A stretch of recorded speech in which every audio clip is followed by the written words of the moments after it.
comenzar, este video trata sobre las teorías de la evolución del lenguaje. Primero, partiremos diciendo que Darwin explicó la teoría de la evolución. Este dice que la teoría de la evolución explica que los seres vivos no aparecen de la nada y porque sí, sino que tienen un origen y van cambiando poco a poco. Se conoce como evolución a los cambios paulatinos, pues el ser vivo cambia hacia algo distinto. Esta evolución está mediada por la selección natural o presión selectiva. Selección natural se refiere a cómo una especie evoluciona mediante la adaptación a su medio ambiente. Esta es responsable de facultades cognitivas que participan de alguna manera en el lenguaje, pero como es sabido, el estudio de la facultad del lenguaje en simios y otras especies parece indicar que estas facultades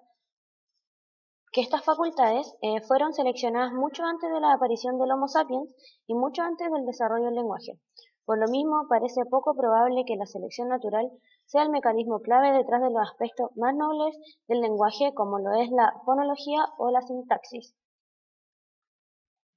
En el caso de la evolución del lenguaje, el lenguaje nos cabe decir que es una ventaja adaptativa. ¿Qué quiere decir esto? Que en su evolución se sabe que el lenguaje es quien se adaptó al cerebro y no el cerebro se adaptó al lenguaje. Ya, primero comenzaremos con la teoría de Chomsky, que esta es el innatismo. Esta postula que el lenguaje es un proceso innato y no aprendido, es decir, el lenguaje se adquiere porque los seres humanos están biológicamente programados para ello. Por tanto, Chomsky afirma que existe un dispositivo innato ubicado en el cerebro, que permite aprender y utilizar el lenguaje de forma casi instintiva.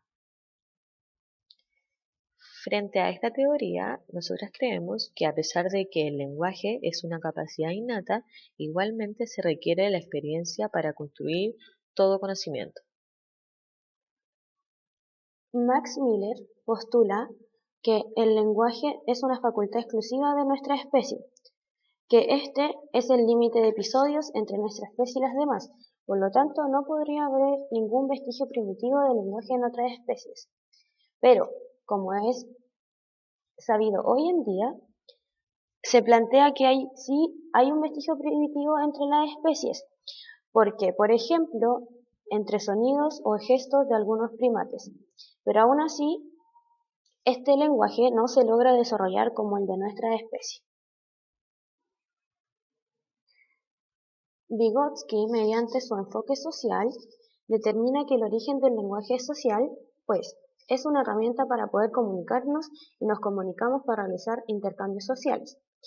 Él utiliza el enfoque social para explicar el lenguaje, pues plantea que el lenguaje es la base de pensamiento, pues si se concibe el lenguaje como el motor de una serie de desarrollos.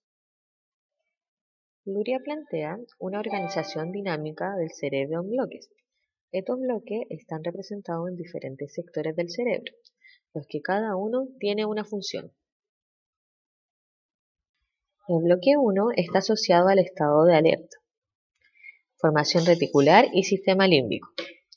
El bloque 2 está asociado más a las áreas visual y auditiva.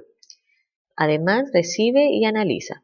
Y el bloque 3 está asociado a la corteza motora, actividad mental y planificación. Paul Broca, al ser un representante del localizacionismo, este se basa en atribuir a sectores específicos una función. Lo que Broca dice es que, según su estudio al cerebro de un sujeto denominado Tan, postula que en este sector se da la facultad del lenguaje, específicamente la comprensión. La crítica que se hizo a la postulación de Broca es que en su estudio él no tomó en cuenta que además de la lesión en el área de Broca, existían lesiones en otras áreas del cerebro.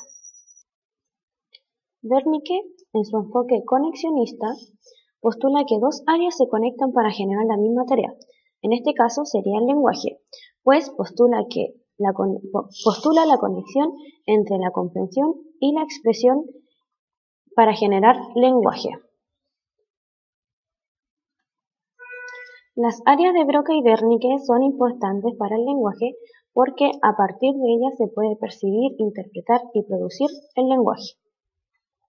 Por último, Skinner postula que el lenguaje es un conjunto de respuestas verbales adquiridas por condicionamiento, es decir, mediante el proceso de estímulo y respuesta.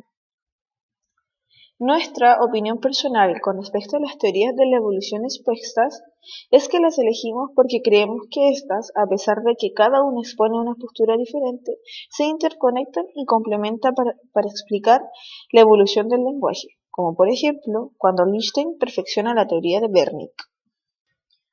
Por último, nos cabe mencionar que los autores de este video son Caroline Cartes, Janine Gómez y Tamara Salva, estudiante de fonoaudiología.